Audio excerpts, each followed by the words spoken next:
Hey everybody, we've been talking a lot today about technology, so we're gonna shift a little bit. What we're gonna talk about is a really devastating human problem that we attacked with old-fashioned human creativity.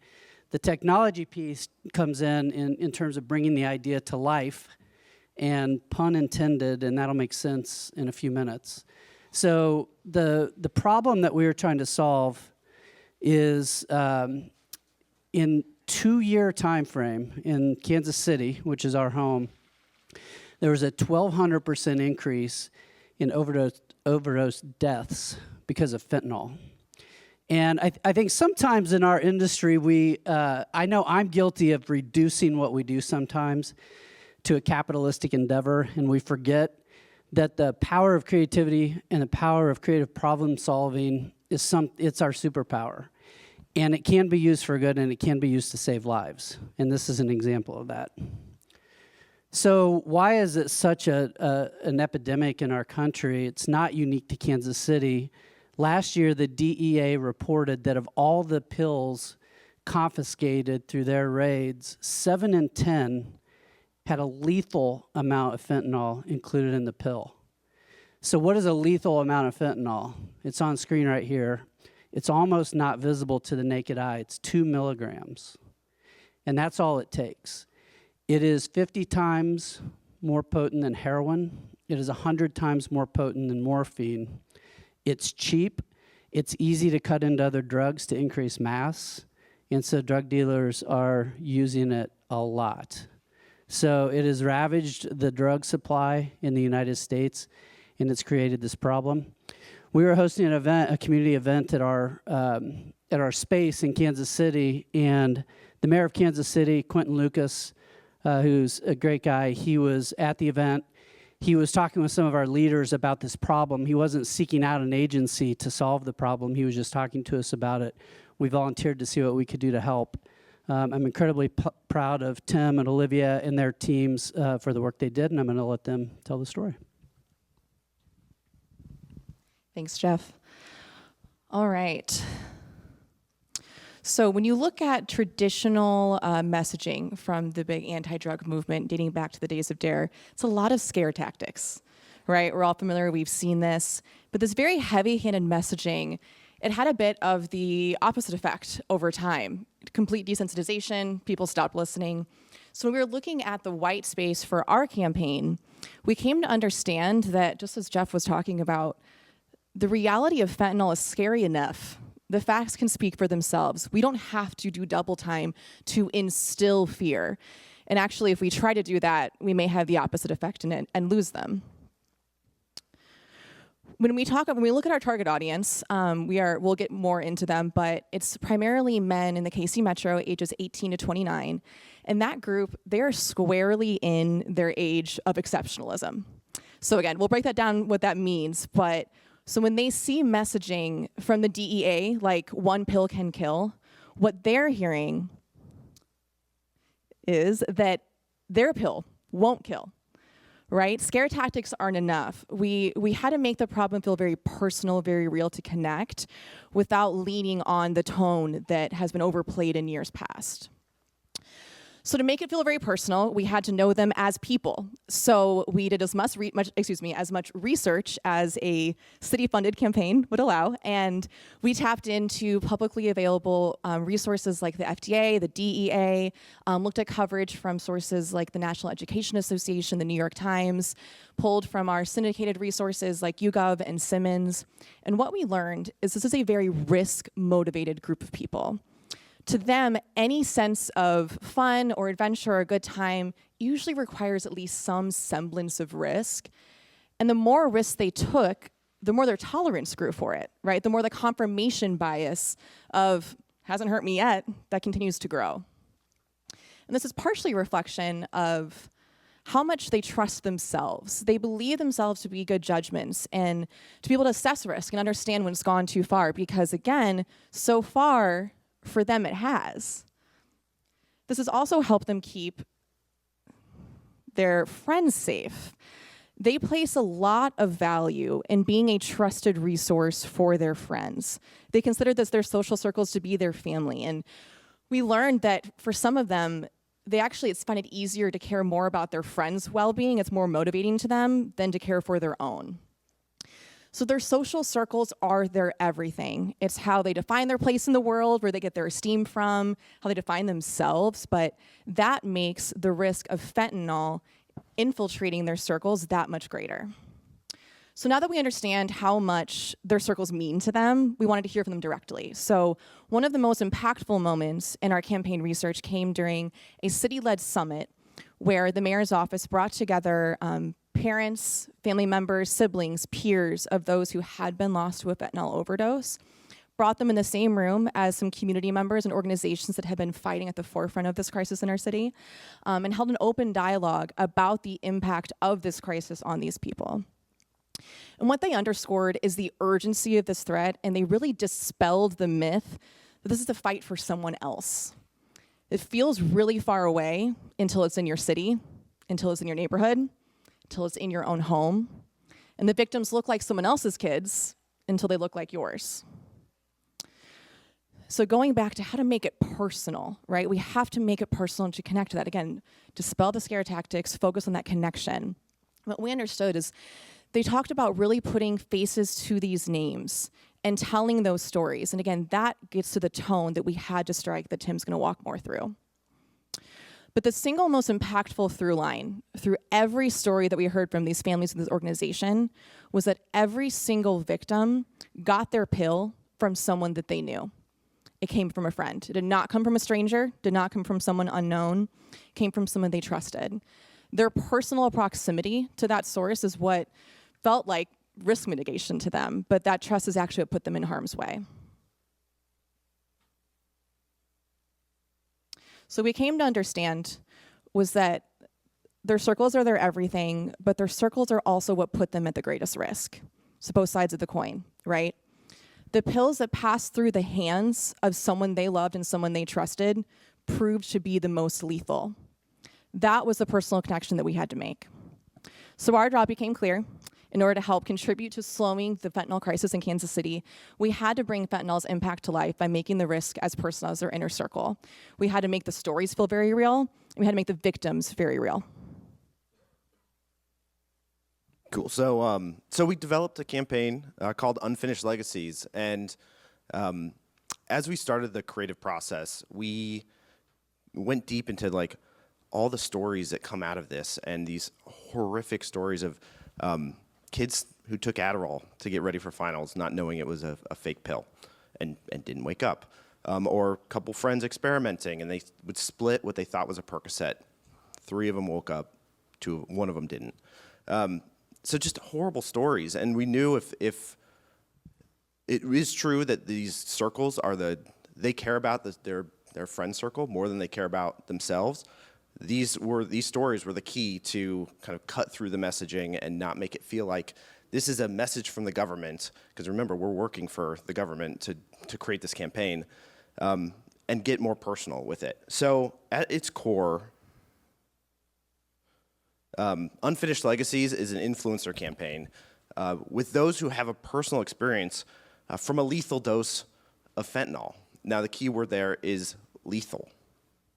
Because what we did was working with families, we highlight 3 deceased Kansas Cityans who were victims of fentanyl, and using AI and deepfake technology, we share their final words in a very compelling monologue. And these are final words with full context of their death, the wake that their death has left behind, and the dreams that they didn't get to realize.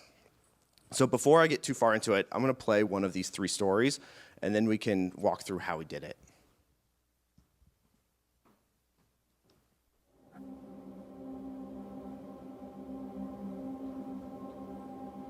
Still can't believe I'm dead. It wasn't even someone who took drugs, but somehow I died from fentanyl.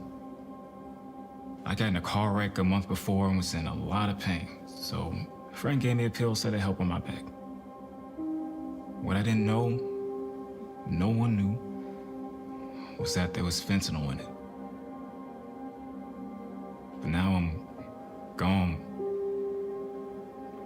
because I didn't know. I don't want what happened to me to be what my kids remember. Didn't even get to meet my youngest son, Ramonte.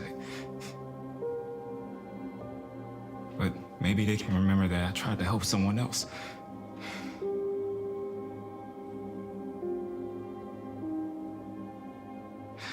So listen to me. If you think it can't happen, it can.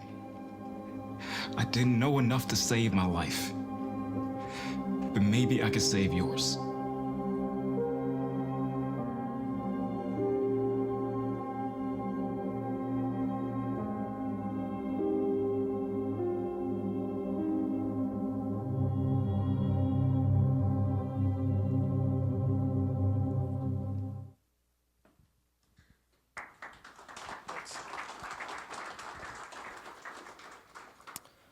So that video you just saw was Jordan Colburn. It was his image, that was his voice, and he was kind of working super closely with his family. We crafted what his final words might be.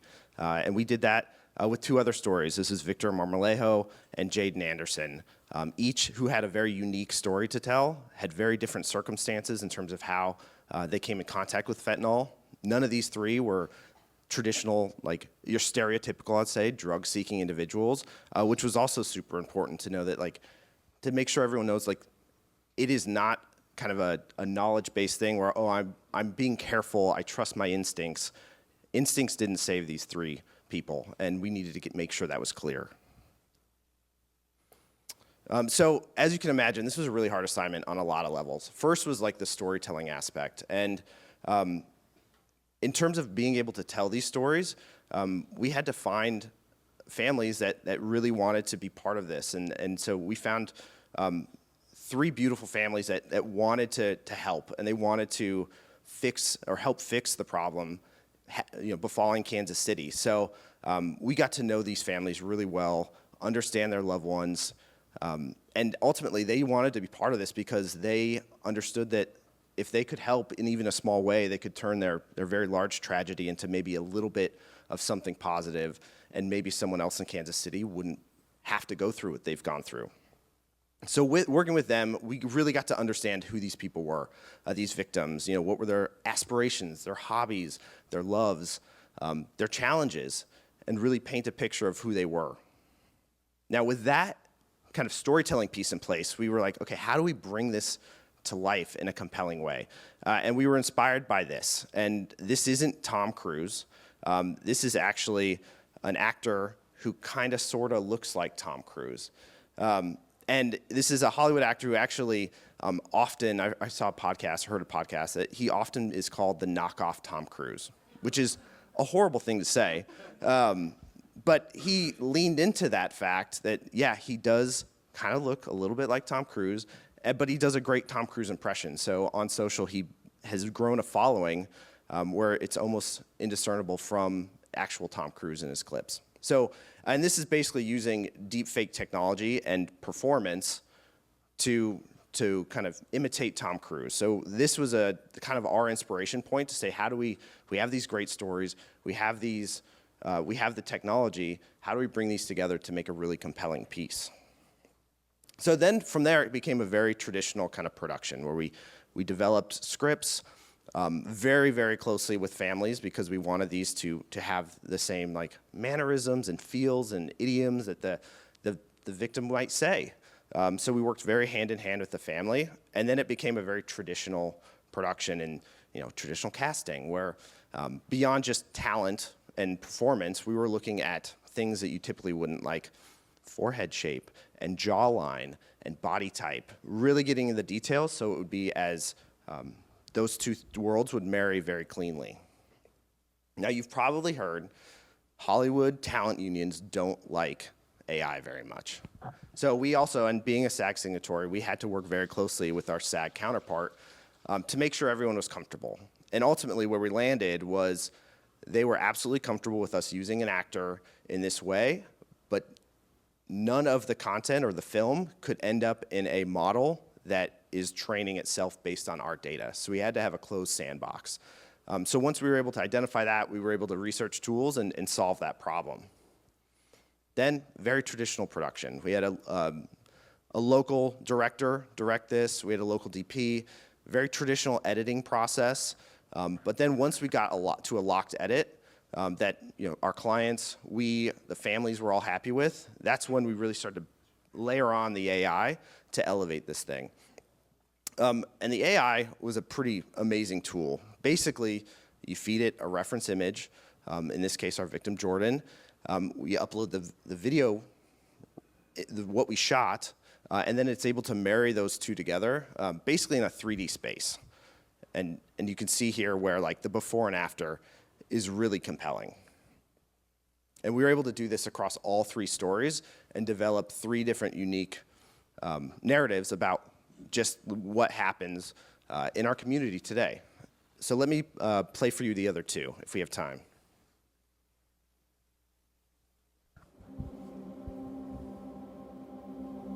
I mean, this was not the plan. Dying at 21. I just moved into my own apartment. I bought my own car. Sure, I had problems like anybody else, but I was finally starting to figure it out.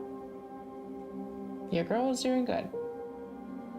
Till I got a stupid freaking speeding ticket.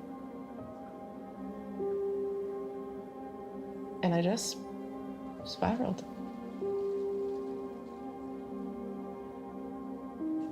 I bought 2 pills from a friend, but they were fake. I had no idea.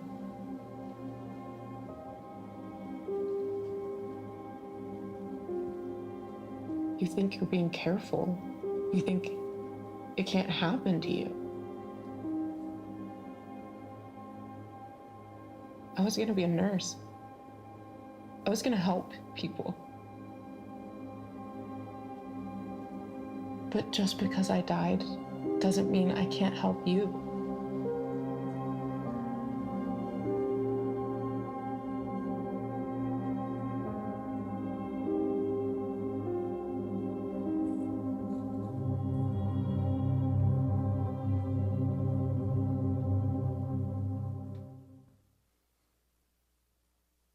And then this was I think we'll probably jump ahead. This was a 360 campaign. So we didn't just stop with video production. We also, really with the brief of like, how do we, leveraging AI as a tool, how do we tell these compelling stories in a way that will cut through with our audience? So print was part of the buy. So we said, okay, how do we do that in the same way? We went into Midjourney, developed an art direction, and then we're able to feed it reference images to create bespoke artwork that then was up-resed in Topaz to be print ready for out of home. We also thought about what does it feel like in social? Some of these ads did run in traditional posts on social, but like, what does the reels feel like? And so we developed pieces that were more POV and handheld and bespoke. And the other thing we also looked at was what happens to these victims' accounts when they pass away. They kind of become these dormant channels. So working with the families, we gave families a special piece to post on the loved ones' media channels. It's in a way, it is a very potent media channel itself that is dormant and unused. And it cuts directly at the target audience we're trying to reach. So we gave those to the families to share on our behalf. And then when this launched, we got some great local press, and local earned media was a huge win for this as well, because this is ultimately about getting awareness out there. So we got some great local press, also some national and trade press. But the most important result, we just learned this a couple weeks ago, is NPR put out a result that drug overdose deaths are dropping considerably in Kansas City and across Missouri. This is great.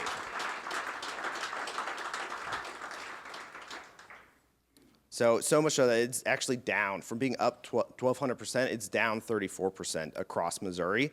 Now, the city is doing lots to combat this, so in no world do I think this campaign solely did that. They're offering Narcan for free in key places, but I certainly like to think that this campaign helped that. So with that, I'll leave you with that.